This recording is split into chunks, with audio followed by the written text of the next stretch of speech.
Please consider supporting Black Women United YEG for the protection and advancement of black women and girls in Alberta. You can learn more about them at bwunited.ca. They are always looking for donations and volunteers. So please, again, support Black Women United YEG for the protection and advancement of black women and girls in Alberta. Again, that website is bwunited.ca. Hey, this is Adam from Toronto, and I support Creative Control because Vish is full stop one of the best arts interviewers in Canada, or anywhere in the world, really. He approaches every episode like he's known the artist for years, creating a conversational atmosphere that gets straight to the heart of the work. No one else in podcasting gets it quite right like he does, with a mixture of meticulous research, wise artistic insights, and well-humored personal connections. I proudly support Vish and Creative Control on Patreon. You should too. To make your flexible monthly donation to Creative Control, please visit patreon.com/Creative Control today.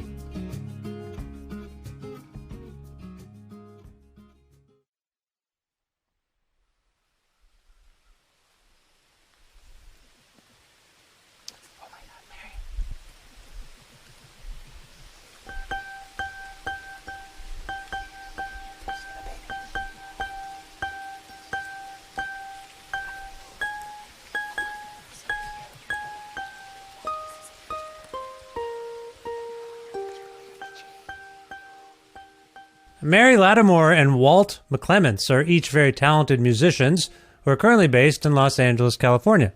Though each originally hail from North Carolina, Lattimore and McClements never met each other before engaging in their music trajectories, with Lattimore renowned for her work on harp, and McClements particularly sought after to play accordion. After years working on their own, and occasionally together in the same project spearheaded by others, the good friends convened to collaborate on a lovely new duo album. It's called Rain on the Road. It's out on May 10th, 2024, via Thrill Jockey Records, and it brought Mary and Walt and me together for a nice talk about things like a secret Sonic Youth show they each attended in North Carolina before they knew each other, their work in connection with Weyes Blood, their interest in synthesizing acoustic and otherwise distinctive instruments to conjure whole new sounds, how they got into harp and accordion respectively, and music lessons along the way, Nirvana's MTV Unplugged performance, elemental influences, and the Far Side comic by Gary Larson, avoiding bears to get to a show, playing live together, other future plans, and much more. A part of the Entertainment One Network with the support of listeners just like you who follow and subscribe to this listener-supported and donor-driven podcast. Spread the word about it, leave nice reviews and ratings on your podcast platform, and make flexible monthly donations at patreon.com/Creative Control, which is the primary and most reliable way for podcasters like me to make a living, and where a $6 subscription means you can access every single episode of the show in its entirety, which is not the case without that subscription, and is not the case in this particular episode. So if you can, please support this show at patreon.com/Creative Control today. With additional support from Blackbird Music, great record store with bricks and mortar locations in Edmonton and Calgary, Alberta, and a great website, blackbird.ca, where you can order records and either have them saved for you at those stores, or they'll ship them right to your house wherever you are in the world. Say you want a copy of the new Mary Lattimore and Walt McClements record, Rain on the Road. Well, like I say, head over to blackbird.ca and see if they can help you out. Plus, in-kind support from independent businesses like Pizza Trocadero, The Bookshelf, and Planet Bean Coffee, respectively, in Guelph, Ontario, and Granddad's Donuts in Hamilton, Ontario. This is episode 864 of Creative Control, featuring the lovely and talented Mary Lattimore and Walt McClements, with your host, me, Vish Khanna. Please enjoy this excerpt from our conversation, and to hear the whole thing, again, subscribe to the show at patreon.com/Creative Control.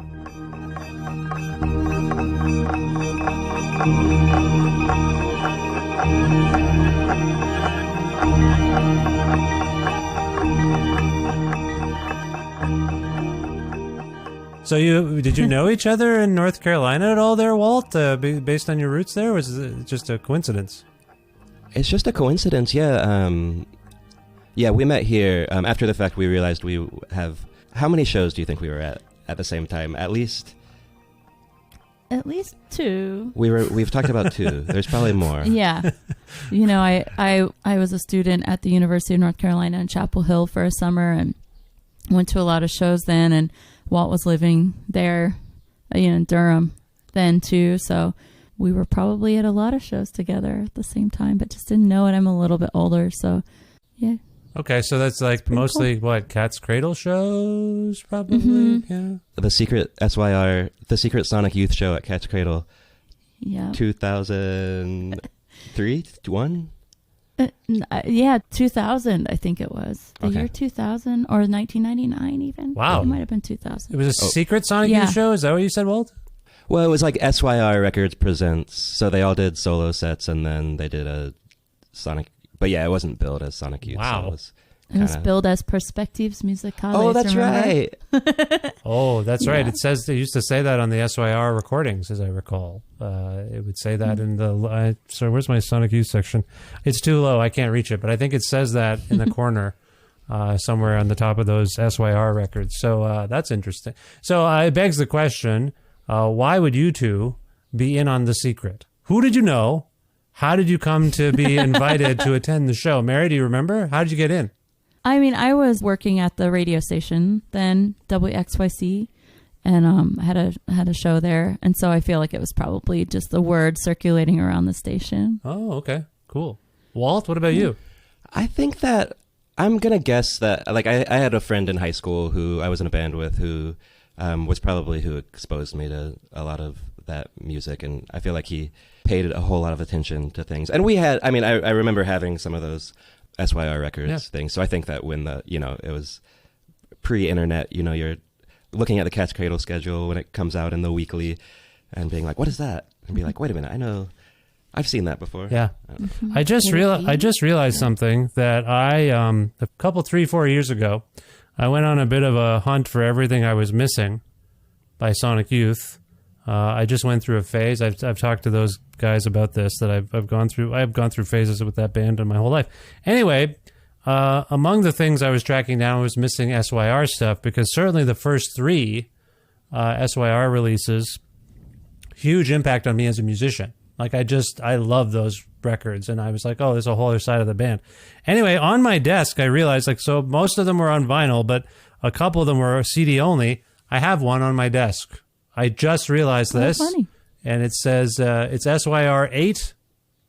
I see Walt is squinting to try. Can you even make it out? I know there's a reflection because it's still still in its shrink wrap. Sonic Youth med Mats Gustafsson, OG Mersbau, and it says here musicalesque perspective air. I don't think that's what you said. There's some different languages on this. It's all in a language there, I guess. Anyway, I have it. I embarrassed myself by mispronouncing everything, but there you go. So there's Small World. I just always on my desk. I don't have a CD player, so I got this thing just to get it, and it's just this tiny shrink wrap thing, and I don't have a place to play it except my minivan. Anyway, Small World, interesting. You were both in the same room, didn't know each other. So let's get into how you know each other now. Mary, how did you come to know Walt? I met Walt when I was playing with Weyes Blood. Natalie and I were friends from Philly, and we did a couple of shows together. We were on a little tour together before this, and she asked me if I wanted to be a part of her band that she was putting together for a festival called Form Arco Santi. Oh. And this was, what year was it, Walt? 2018 or 2018, 2017? yeah, 2018, and Walt was part of that band. And so I played with them on this show, and we had rehearsal and stuff, and Walt and I got to know each other, and we were roommates at the festival and really hit it off. And then we just became really good friends, and also I became such a fan of his solo stuff, his beautiful accordion playing, and yeah, I don't know, just feel really lucky to know Walt. Oh, that's lovely. So just so we're clear, I think we've dropped a few names already. Or did one of you mention Kurt Vile? I don't think you did. Maybe you mentioned Philly. No. Sorry, that made me think of Kurt. Kurt was just on the show last year. We had a good time. And Natalie was on the show too. We did a Weyes Blood talk, and that was... Oh, cool. I think I kind of biffed it, but it was okay. It was good. It wasn't her fault. I think I kind of biffed that one. I'll tell you that right now. Walt, how did you come to be in the Weyes Blood band? Kind of luckily, I guess. I don't know. My friend Ben, actually, who was living in this space, we were living in another house together. We were friends. We had been on tour together, and we were friends before we both moved to LA. He had moved into the house I was living at in LA. We had both played in a lot of bands before, and then we moved to LA, and I think we were both sort of focusing on solo stuff. He does a lot of composition, and I think we were like sitting around the kitchen table one day being like, we should be in a band. Like, remember that? That was fun. And yeah, just like right around that time, I think Natalie had just finished up the recording Front Row Seat to Earth. And I think she was maybe somewhat new to LA at the time. I feel like she played like 3 solo shows in like a 2-week period that, and I remember I didn't know her music, and I went to one. It was like this warehouse show with Horse Lords, and I was just blown away. She did a solo set, mainly just guitar and vocals. I think some like cassette tape backing tracks kind of vibes, but it was amazing. It was a really beautiful set. Ben knew her a little bit. They had met before, and he was like, oh, if you need a bass player or something, let me know. And she was like, actually, I'm putting together a band. And so, yeah, she needed a keyboard player. And so it was very, very right place, right time. I feel like my audition was very loose. I was playing keyboards, and she had said she wanted a keyboard player who could play lap steel also, or slide guitar also, and Ben kind of lied for me. And I had expressed interest in learning how to play lap steel, but I was not. I practiced a lot before that little garage jam session, and I guess it was good enough. So it's giving me a new perspective on job postings. I see. Well, I'm interested in doing that. Don't know how to do it. I'm going to apply. Just going to apply and see what happens. Can you teach me how to do the thing you need me to do? That would be great. That's very interesting in itself. Before I dig back into your own musical trajectory there, Walt, I'm just curious about Natalie's ascendancy in Philadelphia. Mary, were you in Philly as Weyes Blood was kind of taking off? Like, were you around when it was kind of like everyone was like, or was that even the case? Was there? Sorry, 2 things. Were you around when Weyes Blood was kind of going there and starting to get going? I don't think, no. Oh, you weren't? Okay. I was there when Natalie was like like all of us, just making music with, playing for friends and playing for small shows and stuff. But okay. So it wasn't like a big deal. No. Okay. Yeah, it wasn't a big deal. It was just like, we, our friends recognized that she had a beautiful voice and was a cool songwriter, but she played a lot of like more noisy music. And in Philly, I never saw her play a giant venue or anything like that. It was just like, part of our community. And then she moved to New York, and maybe that's when she got she started working with Mexican Summer and stuff. I don't know. Just normal. Really, that's really insightful. I just didn't know. Sometimes, there's a groundswell of local support, and then the people who need money and want money will come sniffing around. What's everyone talking about in Philly? So, because Walt, you said she played 3 solo shows. Is that what you said? Yeah, 2 or 3. I feel like it was like, I feel like all of a sudden I just saw like Weyes Blood, and people were like, oh, I want to see Weyes Blood. I feel like it was like, well, Chris Cohen had recorded the record, and I feel like she like opened for Chris at a show, then the Horse Lords show, and then there was like this other DIY show. It was just all of a sudden like, okay, it's just a little bit of a groundswell. Something was going on clearly, but not, oh my God, she's playing the Eagle Stadium or something like that.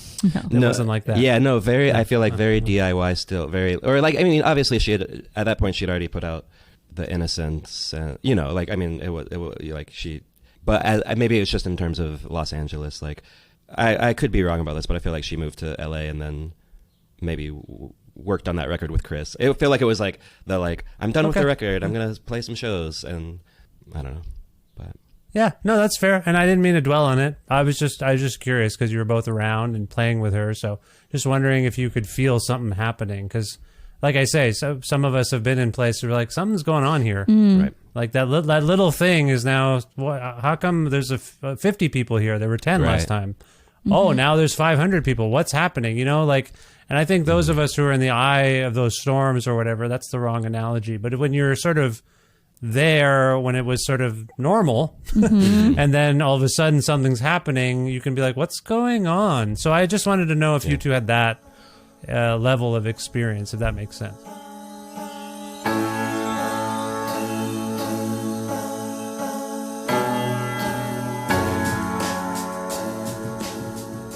Thank you so much for listening to this excerpt from a recent episode of Creative Control with Vish Khanna. Every other Creative Control episode is only accessible to Patreon supporters. This is one of them. So please visit patreon.com/Creative Control and become a subscriber today, and you won't miss a single episode in its entirety. There are links in the show notes to take you right there. So if you're able to, please do support this show and enjoy hours and hours of content. Thank you.